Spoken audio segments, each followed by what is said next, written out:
Today's sponsor of the Vision Quest podcast is 920 Hat Company. Leather patch hats are in, and 920 Hat Company is here to hook you up with your very own custom hat. All patches are lasered on top-grade genuine leather and on popular brand hats like Richardson and FlexFit. Whether you're looking to show off your business or want a one-of-a-kind hat for yourself, 920 Hat Company can do it all. All the hats are handcrafted right in the Fox Valley, but worn across America. With over 500 hats in stock, they guarantee fast turnaround times. Honestly, Liam, looking at these hats, solid, right? Yeah, they're pretty. I like them. I like that patch itself. Oh, yeah. I mean, one-of-a-kind stuff. I know his name's Trevor. He does great work. He's actually gotten I think we got a knit hat coming. I think so, yeah. Yeah, we got that coming. So we're really excited to have these guys on board as a sponsor. So get down to check them out on Facebook. I believe they're on Instagram. Check them out, man. They got the best hats, I think, in the Fox Valley, if not in the state. Yes, sir. Yes, sir. So get down to 920 Hat Company on social media and check them out. All right, everybody, we're back in an episode of the Vision Quest podcast. There's some fun pictures you got up there. Yeah. We got Freedom's head coach, Brad Baker, Freedom Irish. You guys just had a really good showing down at state. It was kind of exciting. I actually watched your little video that you put out where you thanked some of the guys. That was kind of funny. Where you told the coaches to stand up now. just putting a stamp on it right away. So how you been? Good. Yeah. You did a little talking beforehand, had a little discussion. But so not everybody knows you. You are Brad Baker. You are the head coach of the Freedom Irish. Now, you didn't just jump into this coaching job, did you? Someone didn't see you on the street and you're like, hey, you look like a wrestling coach. Come on and join us. No, not at all. When I graduated from Freedom in 2000, I started coaching immediately at all levels. Yeah. So I've literally coached kindergarten. So they threw you right in it. You've been helping out from the kids to the big kids. Yep. Wow. So nice. Yeah, I started coaching. I basically came right to high school, right away out of high school for a few years, and was kind of just a practice partner.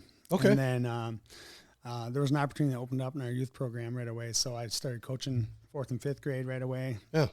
And then spent many years there, and then I worked up to middle school. Okay. Spent years there, and then recently I've also been coaching, our girls program a little bit. Mm-hmm.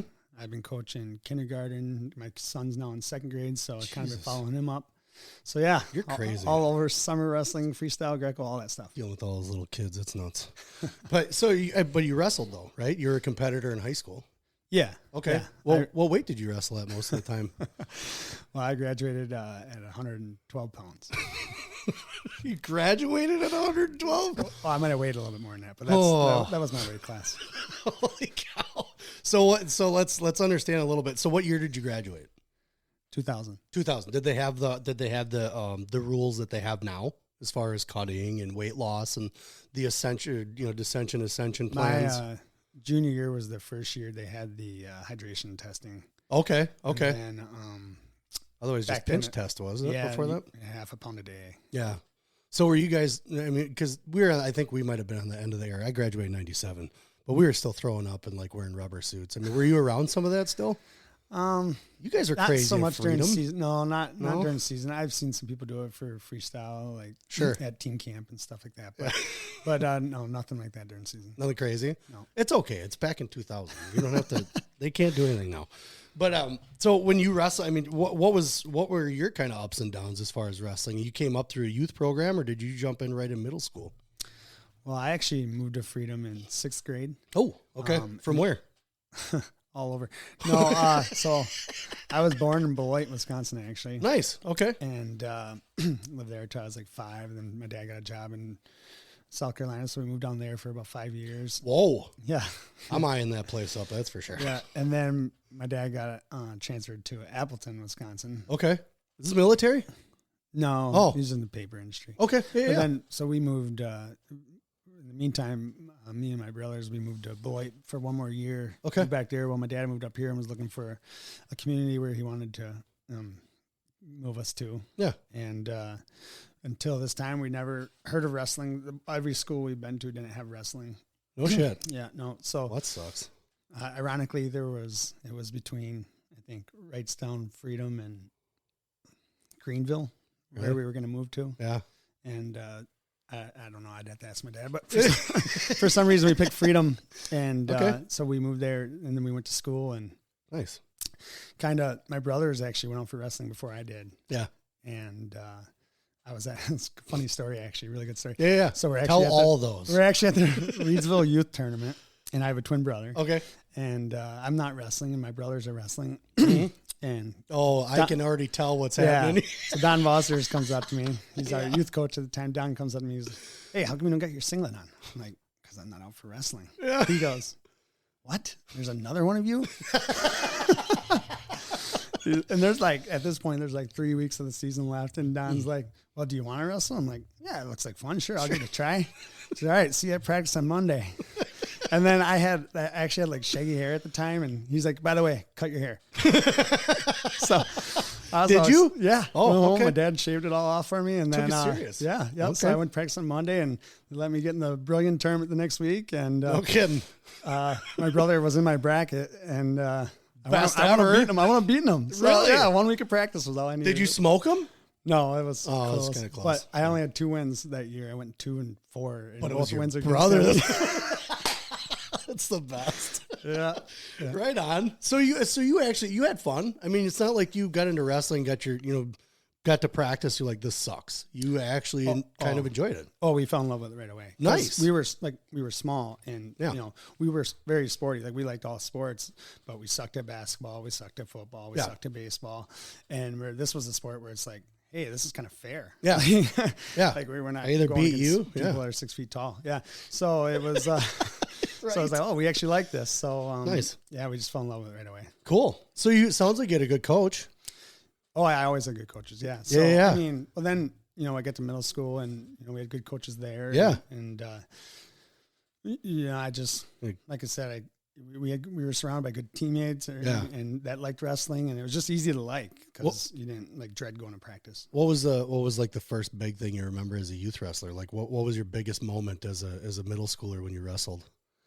I don't know that I really truly had a big moment. No goal that you reached or anything? No, because we didn't back then we didn't go to youth state or anything like that. So it probably wasn't until I was in 8th grade when I started following our high school team at the time. Yeah. And we had a pretty good team, and so we'd go to the away meets, and I just kind of, you start picturing yourself in those moments, and then we started doing freestyle Greco right away. Oh, wow, okay, nice. And then, my freshman year, I was still pretty small. I was 82 pounds, and that was the year. Yeah, I know. And I was a young kid too. July birthday. Keep that in mind. Yeah, but I'll keep it in mind. Holy cow! Liam's in May. Come on, dude. So we hey, I had to share a room with one other kid, dude. So, right. So we had 97. So my freshman year was actually our first team state championship team. So yeah, we were pretty deep. I think I was 5th string. Good. You didn't have to watch me ever wrestle. Thank God, because that was horrible. So, but winning state there as a team, that's pretty big. It also motivated us. And yeah, let's go ahead and I just had that pulled up here too. Your team state stuff here. The titles are listed right here. Yeah. Wow. Yeah, right there. 97. You weren't lying. Yeah. That's the year I graduated. I mean, I really wish I could have stuck with it because it seems like that's kind of when wrestling picked up around here. Yeah. Started to kind of climb up a little bit. So when you got into high school, when you wrestled your first weight, what was your first weight at? What did you wrestle at? Was it when I got a varsity? Yeah, when you got a varsity. Well, so I was my sophomore year, I was still on JV, but I actually weighed a full 103. Ooh. So we had, you remember the Vin Camp boys? Yes. Yep. So Darren was ahead of me as a freshman. Then his brother comes up as a freshman in 98, and he beats me every wrestle off by 1 or 2 or 3. I don't know. Yeah. He might tell you it was 10. I don't know. Sure. But sure. Tall stories. It was close. But so I kind of put my time in, and I only lost 1 match as a freshman on JV, and I didn't lose any as a sophomore on JV, and I obviously, I would like to think I probably could have competed for a lot of schools at that time, but But I waited out my turn, and then as a junior, I finally got on varsity. I went down to 103 again. Chad was at 112, and Darren was at 119. And holy cow! But so my junior year, I finally got my shot on varsity. Nice, junior year, huh? Yeah. 103. Hey, honestly, you hear a lot about this, and you guys may deal with it too. I mean, there are just some times where you just can't break the lineup, but you still have a job to do on JV, right? I mean, you still have, you're getting, number one, you're getting your other teammates ready, hopefully for the next year, or even something coming up. So it's important for whether you're waiting in the wings. I mean, look at us. Yeah. Look at how many, I mean, we have really good JV guys waiting in the wings, just ready to go. You know, we had that in the upper weights this year. Yeah. I mean, big time. You guys are loaded up there, man. Yeah. So Vanderheiden's up. Did I say that right? Okay, Vanderheiden's, those guys up there, the double whammy. Yeah. Of Vanderheiden's. Yeah. And then you who was another Jack? You had Jack up there. Oh, we had more. I can't even list all of them. I'll get into all that. You can. But so as you started getting into your junior year, were you clear did you know in your mind, you're like, hey, I've beaten a couple of these guys. I had a good off season heading into it. Did you? I think I took like third at Northern Plains or fourth or something like that. Yeah. And so I kind of had an idea that, you know, I could compete at least at that level. So I mean, I think, you know, long story short, I wound up taking third that year. And you don't need to make your story short here. You can make it long. It's fine. Well, I mean, no one cares who won the Oshkosh Invitational. Like, yeah, they do. You'd be like surprised when I walk through at some of these places and like, hey, how come he didn't talk about this tournament back in 1982 when I know that he did that? I don't know. He didn't talk about it. So you want to talk about it? Feel free to talk about it, because I think honestly, talking to like Genrich, you know, talking to those guys had a lot of adversity. I've talked to a lot of coaches, my friend, that were not good as competitors, but man, can they coach? You know, that's the big difference. I don't care if you were good at a sport. That was probably me. Yeah. It's the mentality. Jesus, I'm not going there. But it's the mentality. So, I mean, if you guys know, you can see what it takes. You can tell a personality in a kid and things like that. I think that's just as important. Yeah. Not every coach is great as a competitor, but man, they could kill it as a coach. So you're competing. You get in your junior year. Was your senior year any more spectacular for you? Were you surprised by what you did growing into your junior and senior year? I had a lot of high expectations senior year, and again, cutting a lot of weight. Yep. And didn't really have a choice. I couldn't go up. But just I don't know. You know, I learned a lot of lessons that year that I think carried on with me for the rest of my life and helped me become a better coach because of that. Like, you made a lot of mistakes, both, you know, wrestling, mentally, physically, whatever. And those are the mistakes that I think I try to make sure that our kids, you know, are aware of and don't make the same mistakes that I made. Yeah. And I think I developed some, you know, philosophies or tactics of coaching that I can try to help the kids. Yeah. Prevent making the same mistakes that I made. For sure. So as you were, I don't know, did you get any injuries going through your junior and senior year? Were there setbacks like that? I mean, a few, but I think in the sport, like, sprains. You know, just stingers and, you know, burst of sack and, you know, whatever, but, you know, nothing crazy, but, you know, it's just a typical grind of the sport. But it was just, I think, you know, my mental approach to some things were not the best. Sure. Yeah. Saw it this weekend, man. I mean, you could tell in some kids, they just, once they got a loss or something hit it, you know, it just went the wrong way. It seemed like there's mentally, they kind of left their game a little bit, but happens. It's high pressure. You know, I told Liam with this tournament, everybody's like, it's different. It's different. It's different. I don't think we said, whatever, but we'd been, you know, places, you know, and you see some of these kids break that you never saw kind of break before, you know, especially in high pressure situations. Yeah. Did you feel like that? I mean, when you were ever kind of like in like a mental state where you thought like, I got to get out of this. Did you ever want to quit? I don't know if quitting was ever really an option, but that's good. I think that, so like what I tell my guys before the state tournament all the time, and I don't even know if I shared this story with them, but don't be that guy that's ready for their season to be over. Okay. Yeah. Like that's kind of like my message. I say it before sectionals, before saying like, don't like, there's people in this gym right now that want their season to be over. Yeah. Like they just can't wait to go get ice cream, or they can't wait to just be done cutting weight or whatever. Like they just can't wait. Mm-hmm. And my message is like, don't be that guy. And I think that's because I was that guy. Sure. It's probably, one of your biggest regrets is it wasn't me not winning state or whatever. It's me not being in the right mindset to win state. Yeah. It matters. Totally matters. I mean, that was, with Liam, the first time his freshman year, his big boy weight kind of thing. But I told him, I was like, you've been to Pennsylvania, you've been to Virginia Beach with all these tournaments, all these people. Yeah. That's different, though. I mean, those people are all over the place watching something. They're there, but they're not focused on 6 mats wrestling. And then when they see it, like watching Liam wrestle Williewet, there were some oohs and ahs. You know, you don't get that when you're over at preseason nationals. You don't, unless everybody's just watching your match, you don't get that. Right. All eyes are on you, and it's crazy. There are a lot. I think they say 64,000 people or something like that over the weekend. Well, they count the same people 5 times. Probably. Every time. Me too. Complained about that. Like I mentioned about it on WI Wrestle, how like I paid for my ticket. Who cares how many times you scan it? I paid for it, right? Because then they're like, well, you got to worry about people maybe outside passing tickets off. That ticket's paid for. I don't know. Like whatever. So it was one of those, because we would go outside every time Liam wrestles. Christine and I get stressed out, so we got to go outside. We need fresh air. I need to get out. So people are like, you can't go outside. They're telling you can't, and I'm like, just walk out the door. The problem is you're asking. Don't ask. Just go. Come in and you get like this double beep, and they're like, hey, just keep on walking to your seat, and that's it. You paid for that shit. Get off my back. But so with that being said, we got way off track on that one. Okay. So when you got done with your high school season, junior year into senior year, was your senior year a little bit better for you? Do you feel like you progressed? Because you had clubs around here at the time, didn't you? Not really.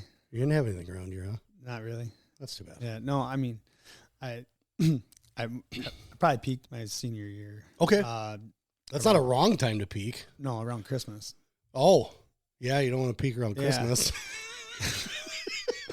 So, I mean, it's just, I don't know. I don't really want to get into it, but it's just. Does it still burn? Like I said, I mean, it's not really the regret of not having more success. Yeah. It's just kind of like, if you knew then what you knew now. Sure. And I go through it every day. Yeah. Soccer. I mean, I played a lot of soccer. There's things I should have done. I shouldn't have stopped. Yeah. The mentality of I'm not good enough. I can't do this anymore. When in fact, I'm just fat and burned out. Hey, one of the guys handed me Nathan's chart this weekend and said, hey, here's a chart. Have you ever felt one before? Whoa. Did you kick that guy in the dick? Because that was mean. I laughed. Holy shit. That's the last thing I would want to do. Wow. That's 23 years ago, whatever. But still, you don't even want to talk about it, though. Like you just brought that. It still burns. It burns a little. There's nothing wrong with that. You know what I'm saying? That's that competitive edge. Yeah. But someone coming up with a bracket like that, I want to take that bracket and shove it up his ass. But anyways, that's me. That's me. So your senior year, you have questions. You have things in your head. So once you were done with wrestling in high school, what were you just like, this is done. I'm going to go do this? Or did someone, because you were talking about how you actually started helping out right away. Yeah, so I wasn't sure what I wanted to do right after high school. So I actually took a year off college, and then I was helping out with Freedom. Yeah. And then my brother was wrestling at UW Oshkosh, and Larry Marchion had just taken over there. Oh, yeah. So I kind of got the itch to get back into it. So yeah, they talked me into coming back down. So I went down there and wrestled for a few years, and then at the same time, I was coming back to Freedom and helping out with the youth program. And okay, yeah, I don't know, it wasn't for me, I guess. But I gave it a shot at least. Yeah, so I can at least say, hey, I know what it was like. I gave it a shot. And, it's not for everyone, man. Right. It just yeah. isn't. But then I really fell in love with coaching. My neighbor back home in Freedom was actually Dick Foster's, who still coaches with me now. Okay, nice. So he got me into coaching like immediately right away, and I was tagging along with him to youth practices, and I was still doing that in high school. So I knew from day one I really wanted to get into coaching, and I liked the whole tradition that we had going on in Freedom, and I just kind of wanted to be a part of that and part of continuing to, not just, it was already built, but, expand on it, I guess, a little bit. Yep. So I always just had this vision that I just wanted to be a coach, and I wanted to be involved in the youth program right away. And,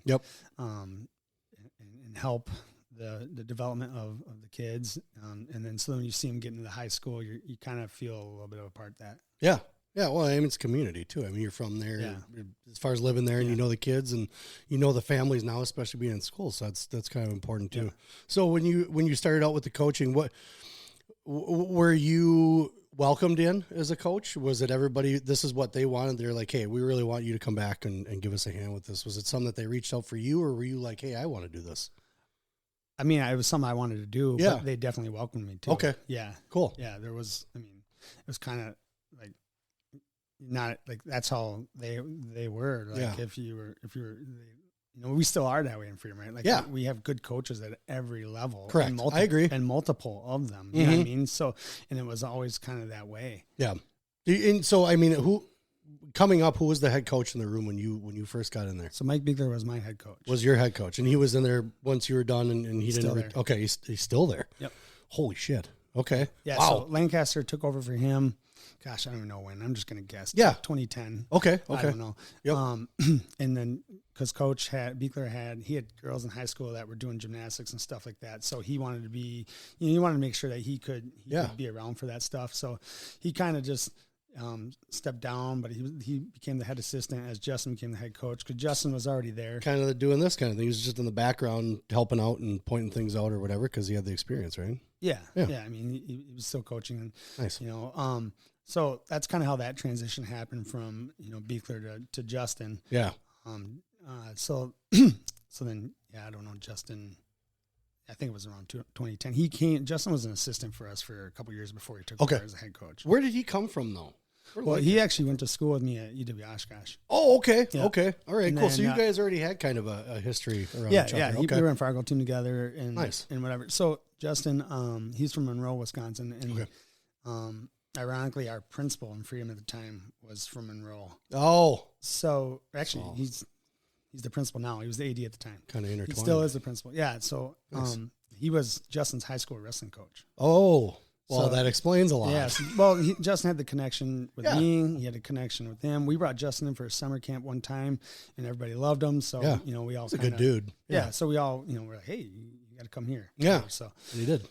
Yeah. And so with that being said, I mean, you had good leadership, not only from the coach that you dealt with, from high school, but also with Justin, knowing him, coming through, the programs with him. So you knew he had knowledge, plus the experience he had, after high school and all that other stuff. But as you started learning, were you finding yourself wanting more and more, like now you're really buying in as a coach once you got into that fold of all the guys although you've been around them already, but really getting into that coaching fold was.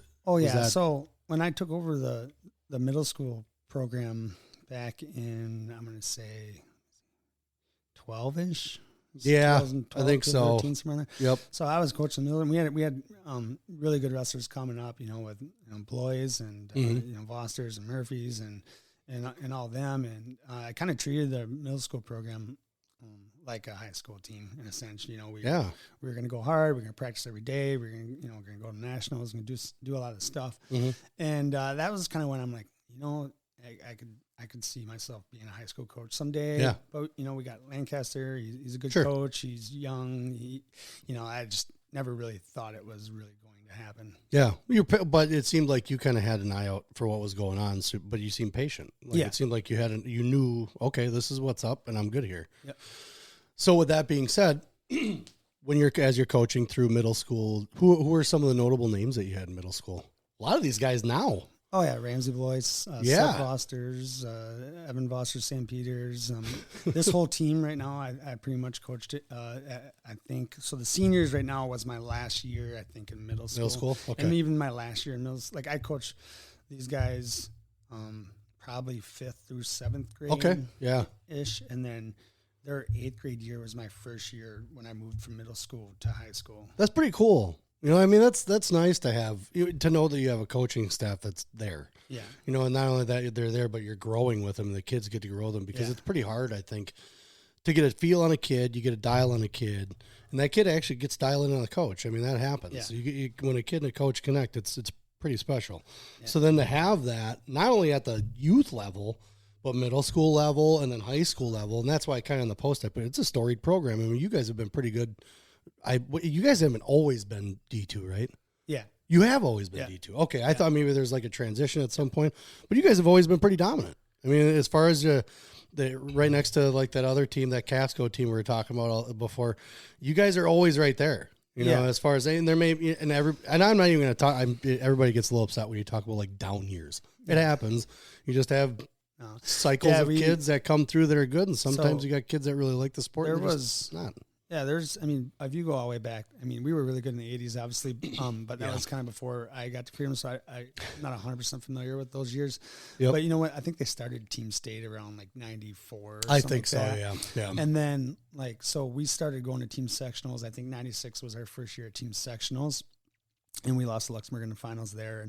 And I didn't keep track, but in the last 30 years, I'm going to say that, there was probably 10 to 15 times where it was us and Luxembourg at Team Sectionals. And it's a lot that I can remember. And there was a few years like 2001, 2, or whatever. I don't know how many years it was. Where we were always 1 and 2 in state. And what do you do? What do you do? Yeah, what do you do? I mean, it's one of those things. But you guys haven't really, I don't think, slowed down. I think a lot of people know. And honestly, they talk about like people moving into Kakana and stuff. There are people who sometimes when they're coming around, they're like, hey, what about Freedom?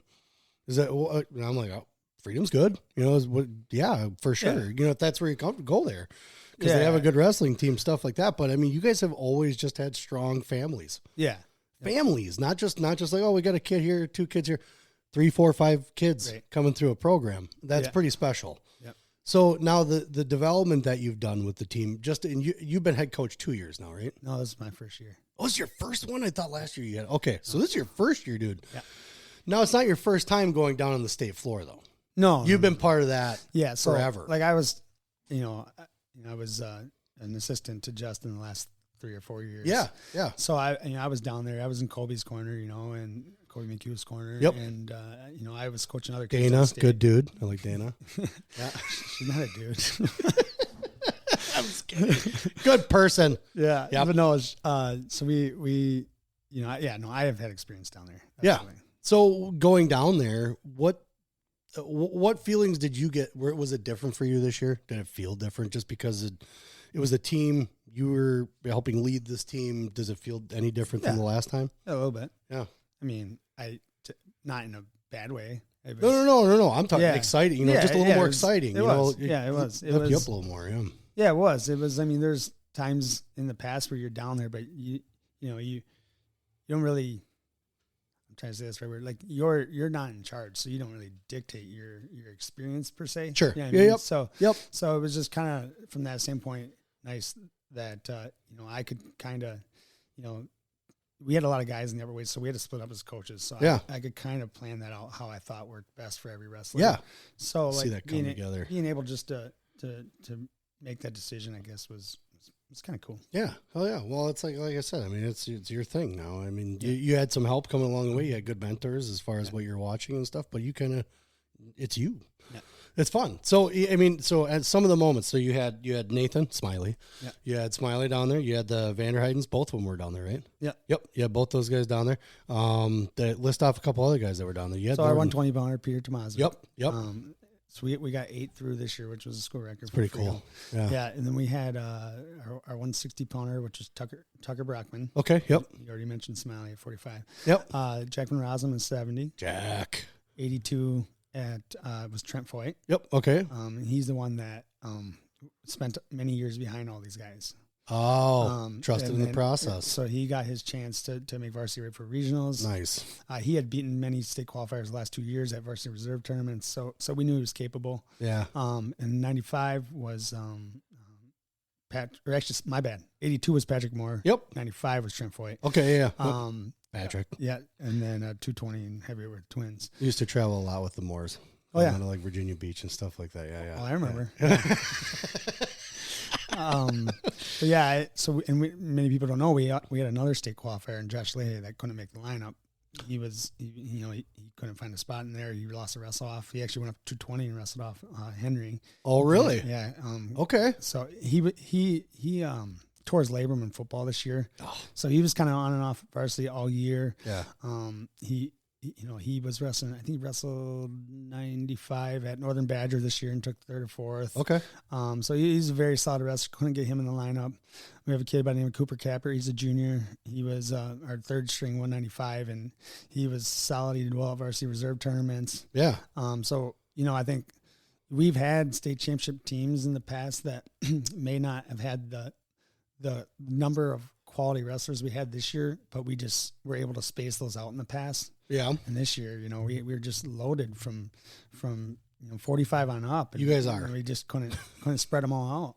You guys are. So I'm actually going to see if I can pull up some of the state stuff here, just the info for us. No, I don't want that. Hockey? Does anybody watch hockey? Have you ever watched hockey? I've never watched hockey. No. I don't think everyone's pretty boring. I heard it's better in person. It's got to be. Well, fights. The fights are better. That's the only reason. So that's the only reason why you go to like stock car. I don't watch crashes. Know if they do that in high school though. Is it? I don't know. Do they? My assistant coach, Brad Beyer, he's big into hockey. So is he? You'll have to ask him. So there's this little thing up there, but now with the states that you guys have made it down team state quite a few times. It's 5 or 6, I think. Yes. Yeah. Yes. What was your toughest competition ever? Was it always Casco? You guys ran into another team one year that gave you a fit, wasn't it? Well, Two Rivers had those runs there for about 3 or 4 years where they were 5. I don't know. That's right. But there was a couple years there where we run into them. They're pretty solid. Yeah. In 2015, we had to beat Two Rivers to get to state. Okay. Yeah. It was a close one. I can't. So and that's why. Again, I told you before. That's why I always have like Teague and Zach on because I can't remember that shit. I don't have the brain capacity to remember this stuff anymore. Are you going down? You're gonna go down? No.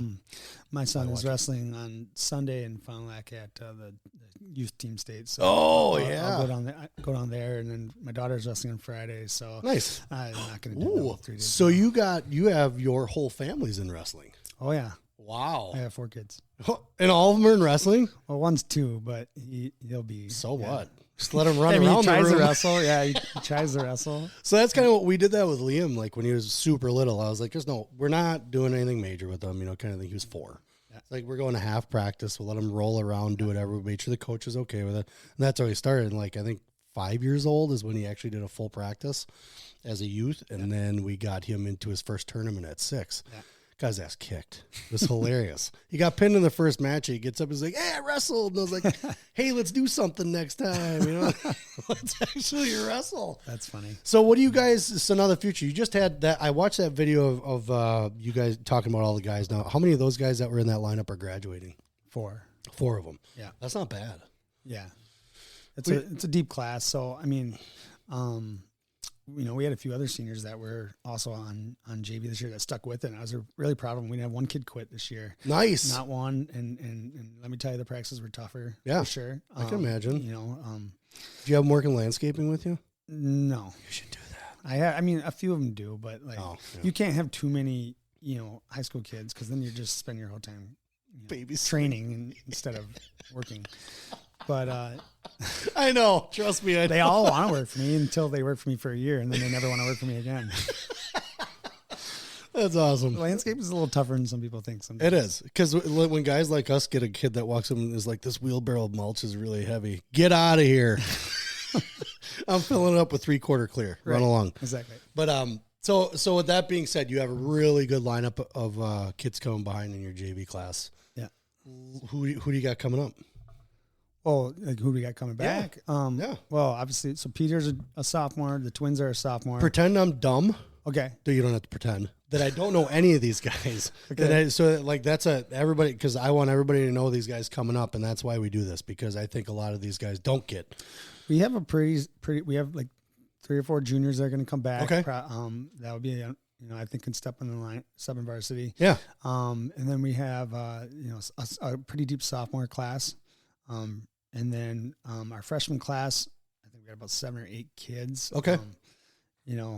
As far as names, I mean, I'm not going to list all 30 of my kids. You don't have to. But then, we probably got about 8 to 10 freshmen coming in next year. Good. So nice. And we'll actually have some lightweights next year, so that's exciting. Hey, Yeah, because you're going to retain a lot of your bigger weights still, right? I mean, a few of I know you got one of the younger Vanderheidens. Both Vanderheidens they're twins, they're so both. they'll be back. Yeah, they're only sophomores yet, and then wow, and then Cooper Capper will be back in the upper weights. We got a kid named Logan Garvey that's big. He'll be back. You guys are going to be tough.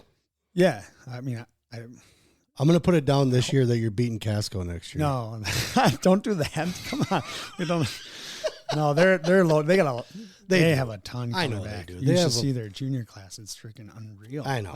And then they got some really good freshmen coming in, and they're the real deal. I'm not a panderer, dude. When I like something, I like it. Yeah. I'm going to tell you if I like it. If I don't like something, I'll tell you I'm not a panderer. Yeah. But I do like to see some of these guys come up and do things, that are fun to watch. Yeah. I'm a big underdog dude, big time. Because a lot of the kids that are good, they're good. You already know they're good. Yeah. So I like kind of coming up with these. So I with Teague and those guys, I said I'm picking the slash and dash teams that have the multiple names on them because there's a lot of good kids on those teams. There's some of these kids that you just don't get to see. So I'm picking those. Like all those teams I'm riding out next year. I'm going to watch every duel that they have because Teague and Steve cover most of them. And then I'm going to pay attention to all those teams. I'm still going to pay attention to everybody else, but it's hard not to pay attention to the Fox family. Yeah. It's just since we live here. So what are your goals? So this is a big question that I ask coaches, especially coaches. What is your philosophy in the room and how did you develop that philosophy coming through the years? Now, obviously you've worked with coaches and stuff like that coming up into the position that you're at now, but you have to have your own kind of thought process and how you think things should go in a season, how you develop kids going from, beginning to mid to end, things like that. What type of thought process and philosophy do you have in the room? Yeah, so I guess the first thing that I did when I came in is just, like a lot of coaches do, I guess, is just develop some core values and not just talk about it a lot, but also walk it a lot. Yeah. So we have those expectations from both our coaches and our wrestlers. And, like we talk about accountability and discipline and attitude and effort. Yeah. And just, we have a few more, but those are just a couple that stick out. And we just talk about it every day. And the kids really bought into it and it really showed. So that's one thing. But number two, so we are going to, I made it clear from day one, and all these kids had me before, because even when Justin was here, he would let me run practice sometimes. Okay, cool. Yeah. And they were, I have a different style of coaching where maybe it's a little bit more old school. I don't know, where we're just work hard. We're going to work hard, but it's going to be like, it's not going to be like, hey, we're going to run you through a wall. It's gonna be like, hey, we're just going to drill hard. Yeah. We're going to wrestle hard. And, so, I incorporated a lot of just really hard drills into our practices, and our conditioning, all year was phenomenal. And because of that, I like to judge how we do.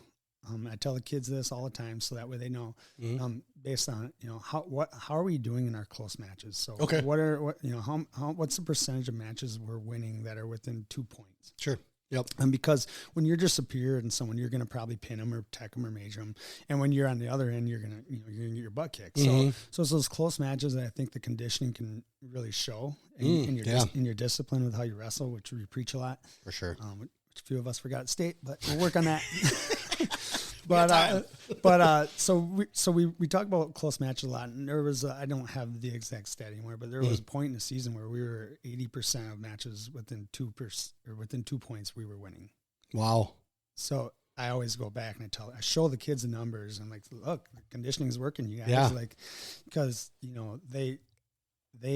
you have to show them like the reason why, because they're kids, right? You were right. We are adults. Yeah. Hard work pays off. Yeah, of course it does. Yeah, but you have to show them the stats. Like, hey, look, this is what I mean. And I just remember like leaving tournaments like the Northern Badger, and the coaches would talk like, hey, what match got away from us? What match could we really have won like that? We didn't. And we're like, oh, we did really good. Yeah. You know what I mean? So, we didn't win the tournament as a team. We had 12 wrestlers out there and we took second, but you just leave it with a good feeling when we remember those 5 matches we came back and won because our conditioning was just better. Yeah, better than the other team, yeah. So, and it was kind of cool, hearing teachers talk this year. They come up and they're like, your kids talk about how hard you work all the time, but they love it. Yeah. And I'm like, well, that's the mentality you need. Good. Yeah. Well, you're doing something right. Yeah. Exactly. If you can get the kids to think that way, that's huge. Yeah. So be, coach talk, right? Like be comfortable, being uncomfortable. Yeah. So we talk about that all the time. And, you know, it was a great group of kids, and they just truly bought into that hard work and those core values. Yeah. And it was, honestly, like, let's be real, right? Like, we had 5 returning state qualifiers from the year before. So it wasn't like I inherited a team that, you know, needed a bunch of work. Oh, no. Right, right. So, yep. But I told them from day one I was going to be who I am. And no matter what. But they weren't like drastic changes, right? Like, it wasn't like we had to, you know, throw away what we were doing and start all over. Like, that's not what happened at all. Yeah. You know, I mean, I'm not going to sit here and tell you, like, you know, we inherited this team and we developed them all from, you know, from beginners to excellent. In day one, we didn't do that. Right. Well, and it sounds like, though, too, is like the coaches you were around, you appreciated what they did. You know, it seems like you gravitated also, maybe for lack of a better term, towards what they did. So it's not like you needed to change, you know, a huge amount of what was going on. Not a huge amount. No, like I said, just added my touch to it. Yeah, just was being me. My assistant coaches all have been around Freedom. Well, we picked up one. I'll get into him in a little bit. But all our assistant coaches have been in Freedom. They all knew who I was. They all knew that I was going to you know, be maybe a little bit tougher. Yeah. You know, just kind of, you know, that's how Beekler was to me when I was in school. Sure. You know, not that you were Lancaster. It's okay.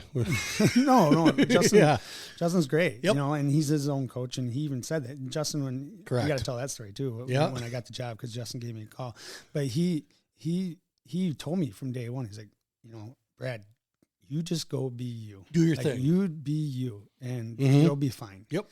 And you know, so that was great advice. And but that's pretty special. It sounds like you guys all had a bond, though, too. I mean, as far as what you'd gone through, as far as with kids or just the coaching aspect in general. So he understood. He knew what your mentality was about things and knew it would fit. Yeah, just a little bit of change. I think, you know, not to get off subject, but you know, Justin was a big supporter, and when he called me up to tell me he was leaving, he said, "You're going to do great." And I'm like, "Wait, do you know something I know? Because I don't even have the job yet, you know." And so he's like, "Well, who else is going to get it?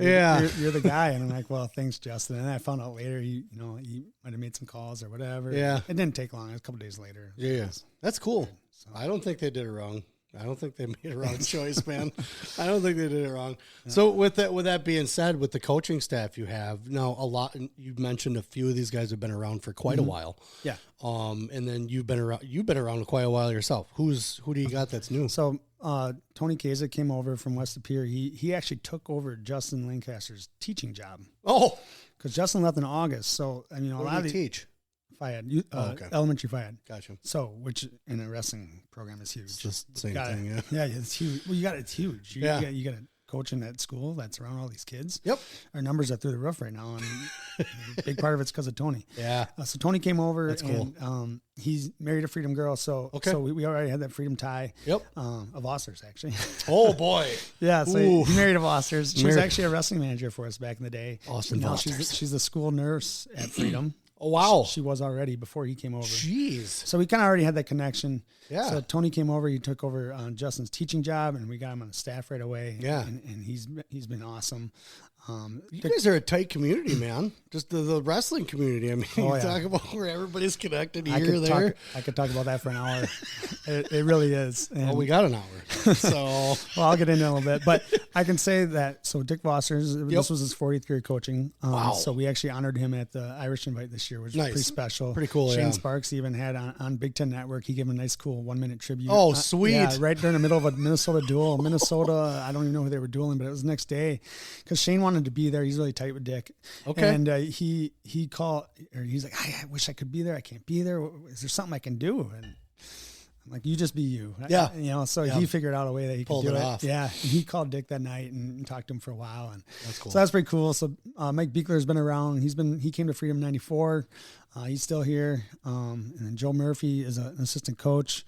He graduated in Freedom in, I don't know, like 86. And he came back around 91 or something like that. He's been coaching at one level or another ever since. Wow. We got Brad Beyer, who wrestled for us in 97 on the state championship team. This guy, let me tell you, is a great dude. It's unbelievable what this guy does for me. He's always willing to help me. And I've known Brad for a little while. Oh, with this. yeah? Yeah. Out at Aviator, stuff like that. He bring his son in. So the guy's got more passion than anybody I know. Yeah, and he was always doing a great job coaching his kid. Whenever we saw him in youth, he always kind of had the right mindset. Yeah, he's a good dude for sure. He's definitely got a ton of passion. He's got a couple kids coming up that are giving me hammers. Yep. And then no pressure. Just kidding. But no, he's a great dude. We have a guy by the name of Dean Haas. He helps out a little bit. And then, gosh, I hope I remembered them all. Beekler, Vosters, Murphy, Kasich, Dean, and Bayer. Yeah, I'm pretty sure I got them all. So, like, just envisioning the amount of coaching that you have, is the coaching staff. Like, when I was younger, you saw football teams with that. You know, it's like 8. I mean, obviously, you got offensive coordinator, all that stuff, but you don't think of a wrestling team having that much of a support staff as far as for coaching and things like that. Because, I mean, you guys need help. It's not like it's just help coaching, but there's a lot of stuff that goes into it. Right. Well, we have 30 wrestlers, and the way not every coach is going to be at every practice because a lot of these guys have full-time jobs. Right. Yeah. So, but, every day we usually have at least 4 to 5 coaches, and which is important because I think, in my opinion, you need to have a coach for every 6 wrestlers. I agree. Not a coach sitting on the wall. Right. Screaming at kids. These guys are all, involved. They don't stand around. They work with the kids, and not many of us wrestle with them anymore, but, we're right there with them and helping them. And then, we'll get a few alumni that will come in every once in a while and also be willing to roll around with the guys. Should have a couple of guys that are going to be, graduating this year. Sounds like might be coming back. Give you a hand. Yep.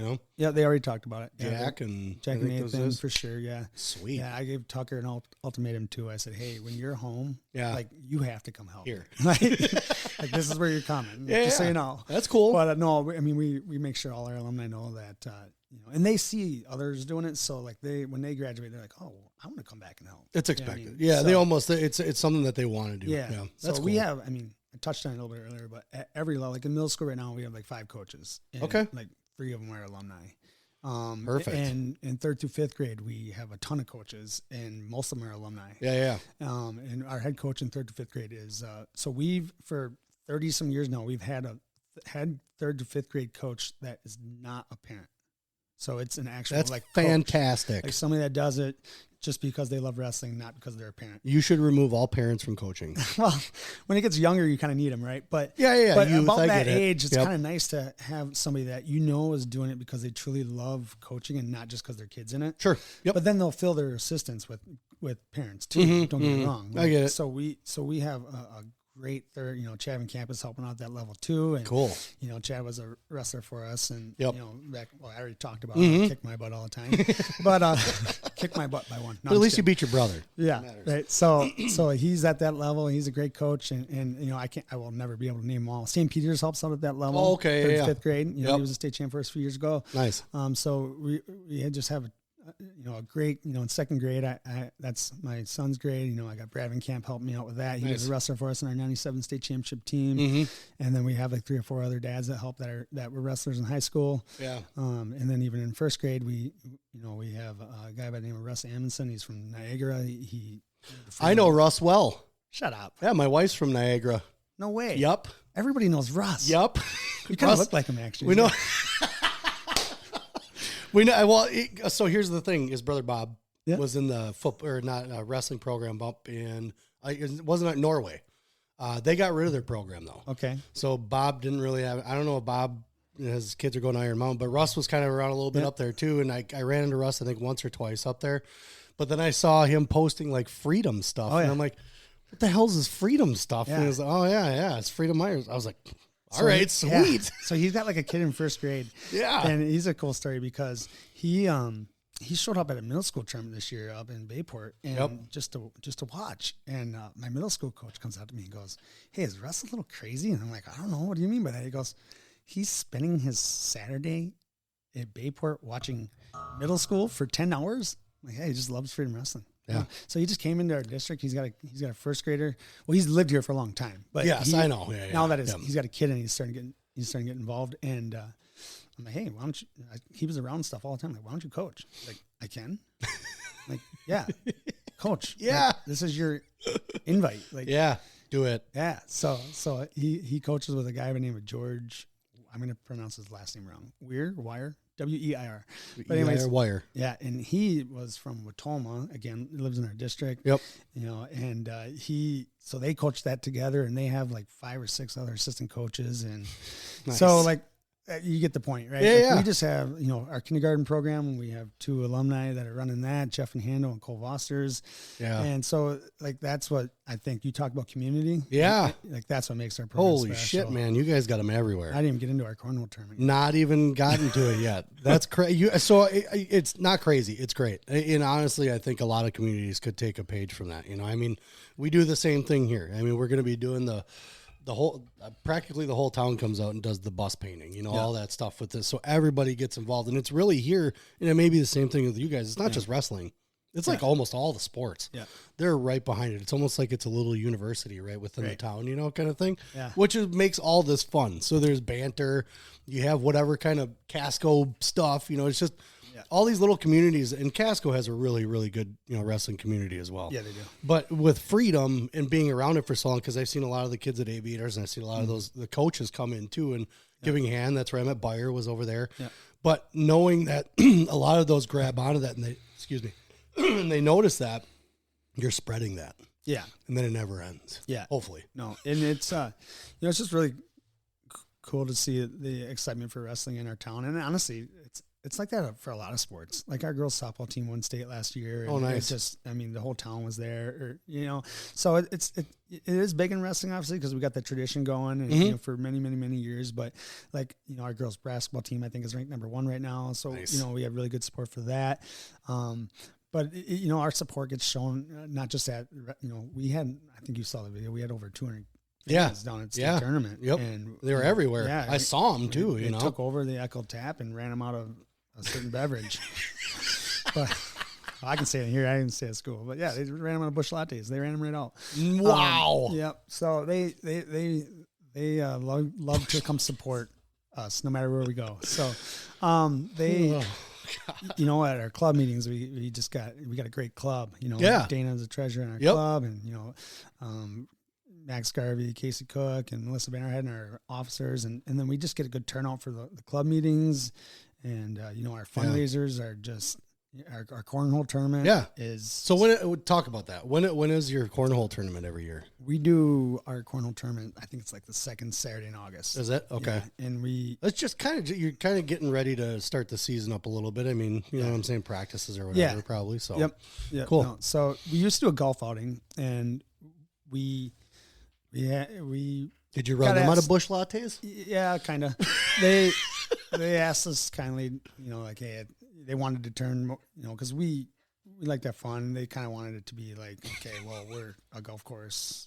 They wanted you guys to wear polos still and hang out. Yeah, so we're like, all right, like that. All right, whatever. So we decided, like, hey, it's time to move on. So Justin and I got together at the time. Like, Justin, why don't we try a cornhole tournament? Like, we don't have to give anything to the facility because we had to give $40 per golfer to the golf course. So now we're charging $80 a golfer. Just so you guys, I mean, it's a fundraiser. Yeah. So we got to give them 40, which makes sense, right? Because they're a business. Well, my brother owns Buzzes and Freedom. So we're like, hey, Jeff, can we just nice. Here? Yeah. So how much do you want per guy, right? Like, that's a dumb question. What do you think he's going to say? Just drink our beer. Yeah. You can make play sure they buy shit. Yeah.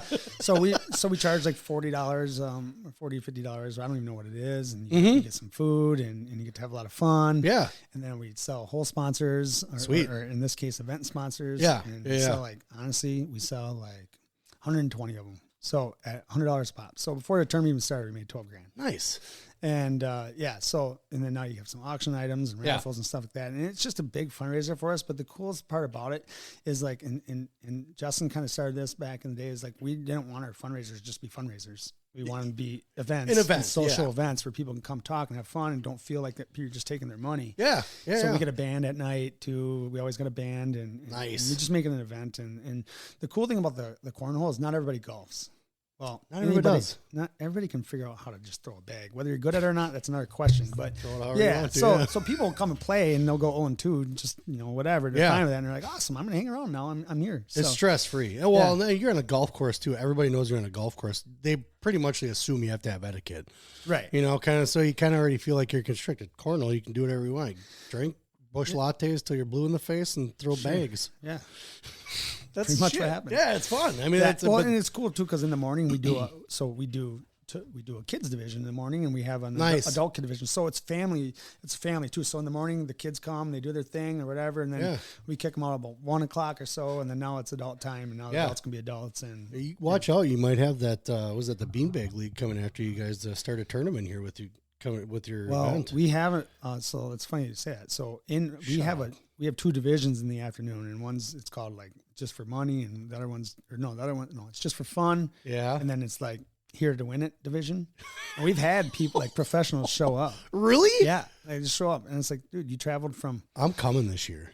Bring it. I'm coming. Hey, Cleaver showed up one year. Because I want to beat one of these pros, one of these guys that thinks they're good. Because I like to do this all the time. We do get that's funny, but we do get other coaches come. Genrich just showed up. Matt Verbatim showed up. Come. Cleaver showed up. Oh yeah, maybe I'll do a podcast. I actually played against a Kakona kid last year, Vandaloo.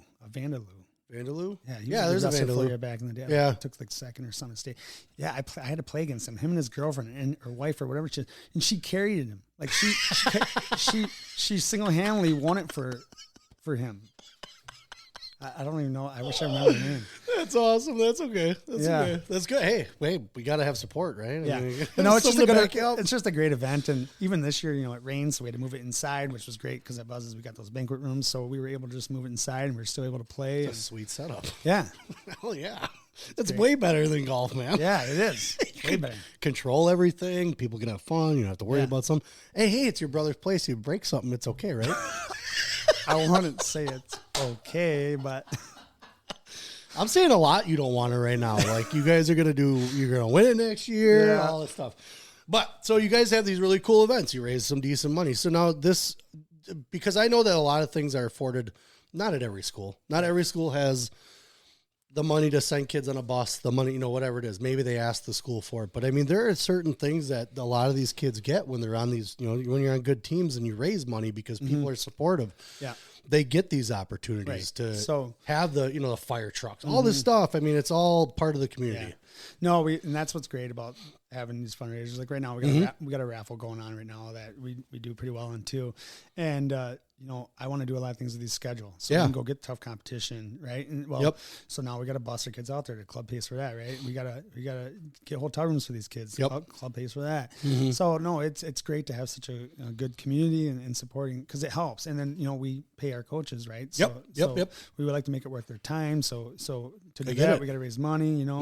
Our club does a great thing for all our coaches at the end of the year. Every coach at every level gets invited to a social or to a stake, like a supper club. Wow. And we have a big social. But that's because, I mean, again, so I think a lot of people misunderstand you guys don't just show up and coach. I mean, it's not like you guys just walk into the gym and, hey, roll the mats out, let's do this. I mean, there's backside stuff that's constantly going on. Oh, yeah. Because it's not just the kids. I mean, it's a team, and the community is like, hey, what can we do to help? Well, you have all that. So people don't understand. I'm going to talk to Brad Johnson and Dan Botting in the future here. And they're going to bring to light, too, what it's like in a small town. It's not easy. You have to raise money. It's not easy to bring certain kids down to state or whatever it is when you have, 3-4 kids on a team. It's tough. So there is a lot of work you guys have to do. It's not on top of your job. You don't just coach. Right. You're a landscaper. Yeah. So you have other stuff going right now. It's a little slow for you. I mean, you're plowing, whatever it is. Yeah, but you landscape for about 8 months, coach wrestling for 4. Yeah, it's a perfect. It's marriage. The life. Yeah. So I think it's important for people to understand it, and I'm sure a lot of people understand that you guys put a lot of work in, man. You guys put a lot of work into the athletes. You guys put a lot of work into these programs. So when you see a lot of these fundraisers and stuff, put money into it. I don't care if you're from the area or not. Put money into it. I think I just sent money to Bellarmine for a raffle. It's only D1 college that's in Kentucky. Yeah. No, and I like to support other people's too. Like I go to Wrightstone's. Their fundraiser. I've been to Luxembourg in the past, way in the past. Yeah. I had a buddy up there that way in the past. I had friends. Believe it or not, my college roommates were from Luxembourg. Oh, okay. Okay. All right. Yeah. So I would go up there with them sometimes. Sure. And then like I've been to Kaukauna in the past. So like I go to a lot of the Badger fundraisers. I go all over.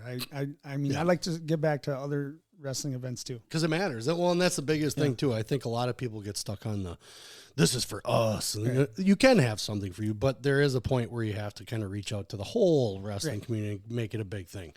So I think it's huge what you guys are doing. So with your end of the season stuff, with your raffles, you got any other stuff you put out there that people don't know about you guys? I don't know. We have what's cool about you know who Brian Fisher is? Mm-hmm. Yeah. So he's our social media guy. So like he's actually like I think we take good care of him. I don't know. You probably have to ask him. But he takes pictures at all our events. Yep. He's in charge of our Facebook page.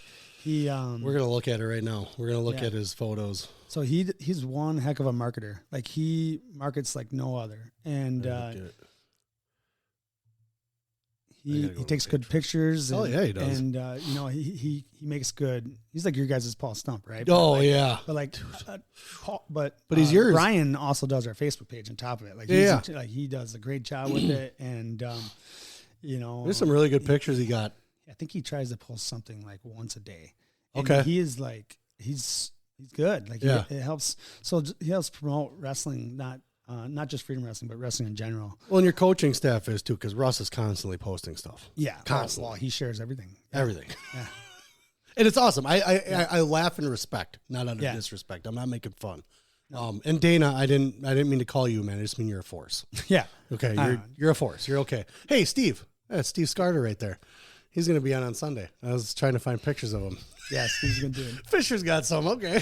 Yeah, Fisher. Just ask Fisher. He's got a picture of everybody. He's probably got some of you. Yeah, I got. Oh boy, I got Stumpf too. I got him sending me. But that's the thing is like all these little things. And I told Stumpf, I said, because I want to have him on. Yeah. I was like, it's a big part of what is part of this wrestling thing in this state, because otherwise people don't get to see stuff. I mean, they got to, Teague and those guys put, maybe a feed of something out once in a while. WI Wrestle has started to put some out for free, but I mean, otherwise you don't get to see these kids wrestle. I think it's huge, and I think it's really great. And the cool thing about Brian is, Brian was a wrestler himself. Like he wrestled at Augsburg actually for 4 years, and nice. And so he kind of can anticipate when things are going to happen in a match. So because of that, he's able to get some really good shots. Yeah. And the cool thing about Brian too is he's always trying to be better. He's always buying better equipment or whatever, and he really goes out of his way to do a really good job. And he makes these collages at the end of the year for all these kids, and he just does a really, really good job. Yeah, no, it's cool. And it's special. I mean, like the one that Paul got of Liam with the thumbs up, that was, I wouldn't have caught that or seen it or anything like that. And I think what these guys do, just that's the me moments. Fighting back tears right there, by the way. Are you? That's a tear eye? Brian to delete that picture. Brian, delete it. Damn it, Brian. Don't show me crying. Yeah. That's cool. Yeah. So, watching, because I watched Vanderheiden here. I watched him at Schoolboy Duels. We got to hang out with those guys for the weekend doing that stuff. Great kid. Yeah. Great parents. You guys, that's the thing too, is like a lot of the parents you have around you have been around. They're all great people. I haven't had one parent call all year. They don't call me. Because no news is good news. I don't know. Either they're afraid of me or or I'm doing something right. I don't know. But no, you talk about parents. That's a big part of it. Like, yes, I don't think I have to worry about the parents calling me. I think they trust me, and it's just. Whoa. I know I'm fortunate from that standpoint, because I hear other coaches talk about how their parents won't leave them alone and all this stuff, and so we do have great parents. Yeah. I don't. It's nice too. So do you have each coach? So the way we have it, I'm assuming each coach has a certain clump of kids. Right, they take care of a certain group of kids, and then those kids, kind of grow with those coaches as they go through. That's a bond you can't break. Yeah, we did do that, especially as we got towards the end of the year when I found out, because I kind of let it go at the beginning of the year because I want to see which kids build relationships with which coaches better and all that stuff. So we get towards the end of the year, then I do divide it up, and I'll put like, okay, Coach Foster's, you got these 3 or 4 kids, you're in charge of watching film on all these guys, you're in charge of scouting their guys that they have coming up, and you're going to be in their chair in the corner. Yeah, nice. So yeah, we have roles. we have wrestlers that I send with these guys, and it works out pretty well. Yeah, it does work out pretty well. You guys have a pretty special program. It's fun to see, too, like I said, watching all these. I've seen Jack, I mean, God, since he was short, since he was a little guy, now he's huge. He is huge. And it's fun to watch these guys get to see it. Like you said, you guys had 200 people down there. Yeah. You had how many? You had eight kids down there. I mean, it was awesome to see the action that you guys had. And you guys are always good. It's always fun to watch. Yeah. I don't know. So let's plug, you got a landscaping company, right? Yeah, I do. Yeah. What's it called? Well, I was really creative. I've actually been in business for 10 years now. It's Baker Landscaping. Whoa, you reached out on a limb on that one. Really, if I could have did it over again, I probably would have named it something different. But So how long have you been doing that? Well, the business for 10 years, but I've also landscaped for like Lowney's in the past for a couple years before that, and CK Landscaping. Okay. So I don't know. I probably have a total of 15 years. And nice.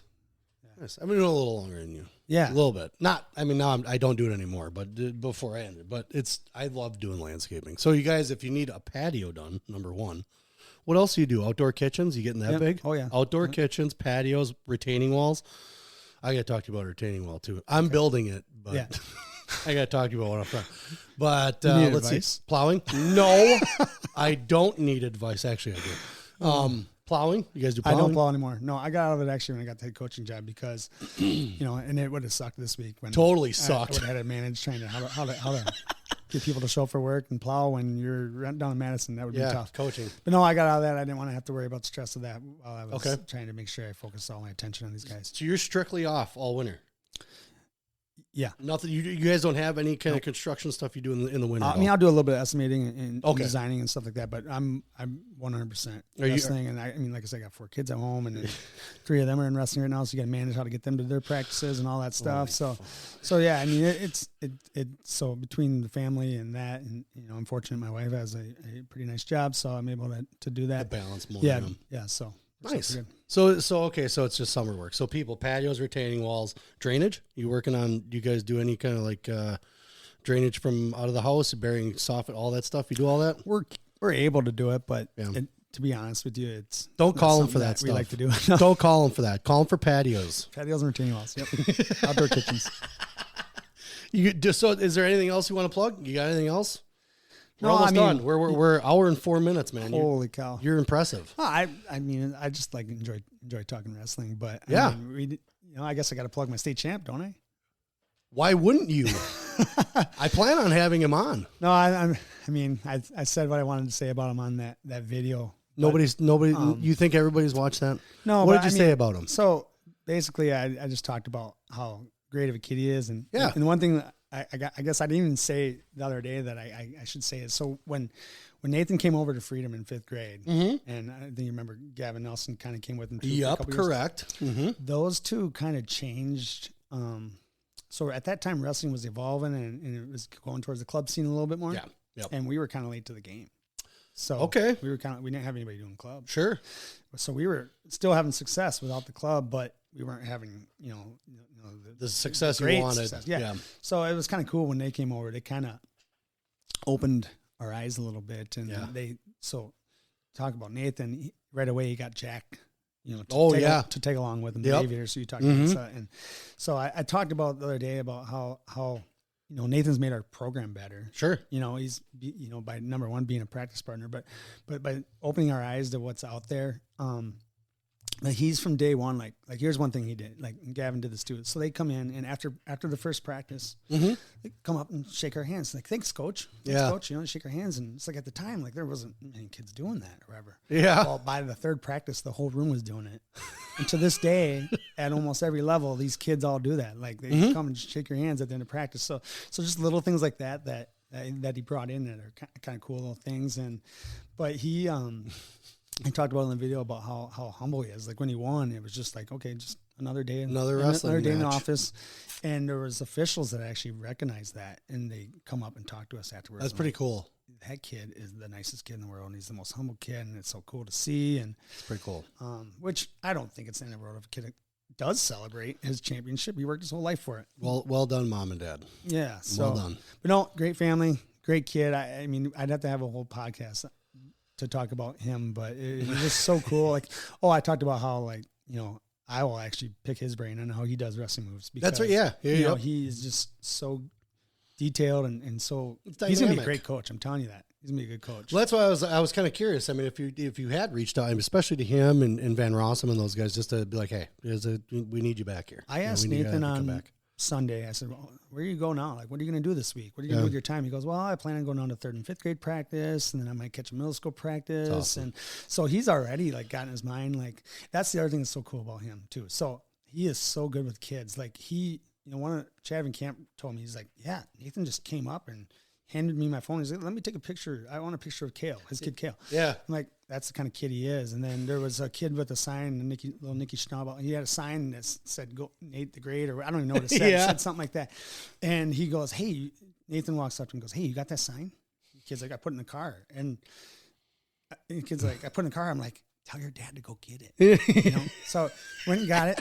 And because Nate wanted to take a picture with his kid. Nice. And like, that's so cool. He is just going to be a great coach just from the standpoint that I think he enjoys being around kids. Yeah. And that's awesome. You know, likes working with them. And he's come to one of my 2nd grade practices this year. And he was, teaching the kids a trick. They had one kid that was struggling to do this cartwheel. Yeah. Like, just couldn't do a cartwheel. Yeah. And Nate's like, just start like this. And Nate kind of showed him. And by the end of the year, that kid's doing a damn cartwheel. Yeah. And it's like, that's cool.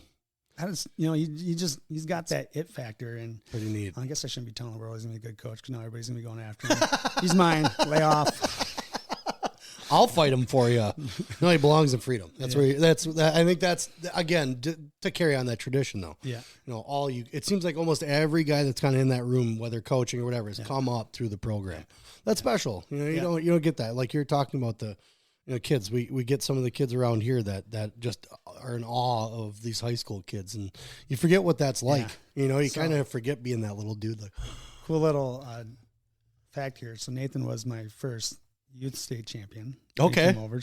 He won it in 6th grade. Yep. And now as a head coach, he's my first high school state champion. Nice. I was fortunate enough to coach other ones, right? But he's my first as a head coach. That's special. So it's kind of a little story. That's a cool story. So when you actually came up through the youth program, how many of these kids that are in the high school program on varsity were in the youth program when you were down there?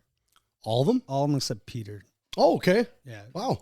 Peter came over as a freshman, but every one of them were on our youth program. You don't hear about that a lot. Yeah. You just don't hear that, and that's pretty cool. Yeah. That's even more impressive to me because right now attrition, especially if we didn't have girls wrestling, attrition was killing us. Right. As far as the boys sport. I mean, it still would have been a sport, but it's definitely not the way it is now. Yeah. So having that, now you guys have a girls program. Yeah. Yeah. How's that doing? It's doing pretty good. We got Maddie Ruckdash over. She's running so we have 2 8th graders right now, 3 7th graders, and I think a couple 6th graders. So So Maddie's coaching them right now, and obviously we're good. We're anticipating having 1 or 2 of them wrestle in high school next year. Mm-hmm. So we have we got some pretty good girls that are coming up. I mean, I don't know. Ever since I got the head job, I kind of hands off from that a little bit from the standpoint of, I trust Maddie, and we got a guy by the name of Jason Pettit that kind of oversees a lot of that stuff down in youth. So I kind of just, I'm a little bit more hands off than I used to. Sign up, girls. Damn it. Sign up. Well, we have over 40 girls from K8. More. Yeah. So, a lot. Yeah, we get them. The problem is or not problem, but the trick for a lot of programs, not just ours, is once these girls get to middle school, some like basketball or some just don't want to do sports anymore. Turn on your best salesman hat. Yeah. Man. So that's going to be the challenge, is getting them to stick with it through, into high school. So there's a lot of talk, and I want to get your opinion on this. There's a lot of talk about this the way high school programs are, things will just wind up going to club. You ever hear that? You hear that? I've been hearing it for 20 years. Oh, really? It's been going on for that long? It seems like 20 years, but does it? Yeah. Okay. I mean, it's definitely something to worry about, right? I mean, there's a huge gap now between the super elite and the average kids. You can see it. So, I mean, but I don't know all the answers, so I guess I'm not one to talk too much on it. Yeah, but you have an opinion. I here's the thing is that on here we can be assholes. Yeah. I mean, but you still have an opinion. You don't want to see your school programs go away. Right. No, I don't. No, I don't. So I think there has to be some type of balance, right? Where, and I think the clubs around here, we got some guys going to Czar and we got some guys going to Askren and whatever. So I think most of those, coaches are pretty good with, working with us on that. Yeah. So like, And then you get a kid like Nathan that comes in, so he's a club wrestler, right? So like, I don't spend a lot of time trying to change him. Like, I'm not going to change him. I don't do a lot of coaching Nathan. I coach him from a mental standpoint, you know, but from a wrestling move standpoint, he knows what he's doing. There's, you know, I'll give him subtle reminders, like, you know, one match of state, like, hey, get your fakes going, dude. Like, you got to get your fakes going. They're going to open up your shots better. And he did, and it worked. It worked. So he sometimes just needs subtle reminders, like, hey, just stay in good position, right? But I'm not like, hey, hit your high crotch, switch off to a double when he's sprawled. You come back. You know what I mean? Like, I don't do that with Nathan. You're not trying to video game him through it? Yeah, no, you don't do that. So, like, but then you have other kids on our team that aren't club wrestlers. You still need them to perform, right? Correct. Like we had one guy that, you know, we had lots of guys, team sectionals that had to do their absolute best. And they did. And it was, so we spent a week or two coaching them on what their wrestler was going to do and how we were going to be ready for it. So we spent a lot more time coaching those guys. Again, not that we neglect our club guys, but a lot of those guys are so good. You trust you can trust, you know, your local clubs. Correct. As long as they're a good club, right? You can trust them. And now you can, if you work good with them, you can spend a lot of time on your guys that really truly need a lot of developing. And you touched on something that I'll expound on, as far as, you know, that the club coaches that they're going to are good. Yeah. So you know where they're going, you know who they are, and you understand that those people know wrestling. Right. So you can set your mind at ease with that. And not that all club wrestlers, you know, we got a few other club wrestlers that, you know, they still like make one mistake every match or whatever. Sure. And we try to fix that one mistake. You know what I mean? But that's the thing. But we don't have to spend 3 hours a day on it, right? Where we have one kid that can't sprawl, we got to spend 3 hours on it, you know, with him on sprawling. Sure. You know, because it's more important to his development. Yeah, I get it. Yeah. I think, and that's, to me, that was the biggest concern with this whole thing, is that not we, but if all the coaches were just in, because there are several coaches in the state, they're like, I don't want you going there. You come here. Yeah. Like, they have all the answers, and they don't. And actually, one of them's old, and he doesn't have all the answers. I'm a pretty open-minded person, I think. It's good. I take a lot of pride in just trying to, my wife would laugh at that. She does all the time, because I say it all the time. But, you know, I just try to, like, you know, so when we did those clubs, or when Nathan and Gavin came over, and you know, they opened our eyes to these clubs, I'm like, well, give it a try once, you know. Yeah. If it's working, then I'll promote it. You know what I mean? Yep. Well, Jack started going, and Jack was getting tremendously better right away. So I'm like, well, here's my proof right here. So I see Jack getting better by the day. Yep. So that's my proof. Yeah. So I wasn't going to fight it. And like I said, as long as it's a good club, and every club that I've dealt with, and you know, well, I shouldn't say every club. There's one I'm not going to talk about, but most clubs are really, really good with working with their, you know, like Josh Wagner up at Askren. Like we have 3 or 4 kids that go to Askren right now in high school, and every time I see Josh, he says hi, and you know, he doesn't try to, you know, step in the corner or anything like that. Like he's just, you know, he's really good with working with us, and you know, Josh knows. I think Josh has also seen some of the struggles that have happened between club coaches and, you know, high school coaches, and just kind of like this. Hey, cool. If that's what you want to do, that's what you want to do, you know? Yeah. No, I even reached out to Josh a few times and asked for some advice in certain situations. And so, like, you just work together. That's good. Yeah, you just work together. Yeah. And, you know, so, that's my answer. You just got to have a good balance. And as long as you get good relationships with them, they're going to treat you good. And right on. Yeah, works pretty good. So we'll kind of cap it off with how you feel about the next couple seasons coming up. I'm really, really excited. I think our numbers are going to be good. We got good talent coming up at all levels. So I think, you know, it's just like every other program, right? Like, what are we going to do from now until November? Sure. Right? If you're going to shut it down, well, then you're going to probably be worse in November because everyone else got better. Yeah, I mean, so So now, today's day and age, you have to at least lift or wrestle once or twice a week. Some conditioning or whatever. Yeah. So, you know, like, I guess I don't really have an answer for that, because it's going to depend what kind of off season we put in. So you don't. Here's another question then. So with the off season, I mean, we have, you know, like here we have, you know, the kids have Kangaroo that they can go to, still stay familiar with the room kind of thing. And I know there's rules with coaches. I get it. There's only certain things that you kind of can't that you can do. So with that in the summer, I mean, do you go to camps? We have an off season coordinator in our program. It's a paid position by our club. Nice. It's Cody Walrath. He was a 4-time state qualifier for us, 3-time finalist. Okay. Yeah. So he's our off season coordinator. So he'll do some freestyle and Greco stuff, and he'll you know, he'll work with the guys on open rooms and whatever. But then we'll also have some club guys that will go to other clubs. Yeah. And then you know, I'm hoping that, you know, I'm working with our strength trainer on our off-season strength program. So all these guys will, we can't, drag them into the room, but they'll be highly encouraged to get into the weight room. They do some speed and agility. So good. I can tell you, we have a lot of potential. That's for sure. Good. So I think so. It's just, we got to get them to keep doing something. I know the guys you got in the room. I think you guys are pretty good. Yeah. I think you guys are still pretty solid. Like you said, you're only graduating 4 kids, man. It's not like you guys are losing a whole team. We're graduating a lot of kids, but we're graduating 4 state qualifiers. Yeah. But yeah, I mean, we're going to have, because we got that varsity reserve schedule. Mm-hmm. So even we have guys like I talked about Cooper a little bit, that still have a lot of varsity experience because they were wrestling our varsity reserve schedule. So we'll return 12 to 13 actual kids with varsity experience. Good. So awesome. Be pretty solid. I'm excited. I'm excited. So we'll end it there. I mean, we're hour and 17 minutes. Oh, I could go all day.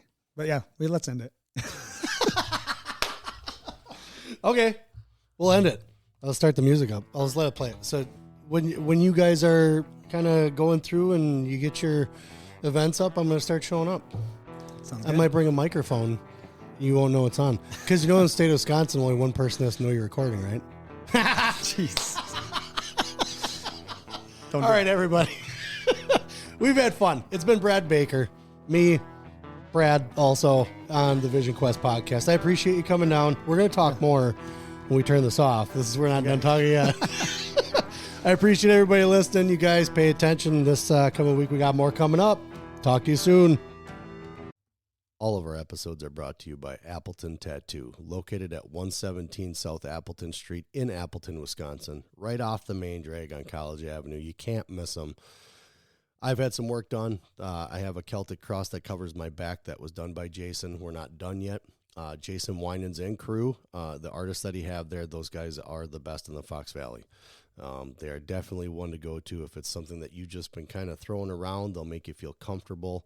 It's a very clean environment. Very nice crew, and very willing to get done whatever you need done when you need it done. You can message them on Facebook. I know they're on Facebook. You can give them a call at 920-604-8289 and get in touch with Jason Winans and crew at Appleton Tattoo, located again in Appleton, Wisconsin at 117 South Appleton Street, right in Appleton. Very flexible hours, great crew, clean environment again. I would not send you anywhere else except for these guys. Appleton Tattoo.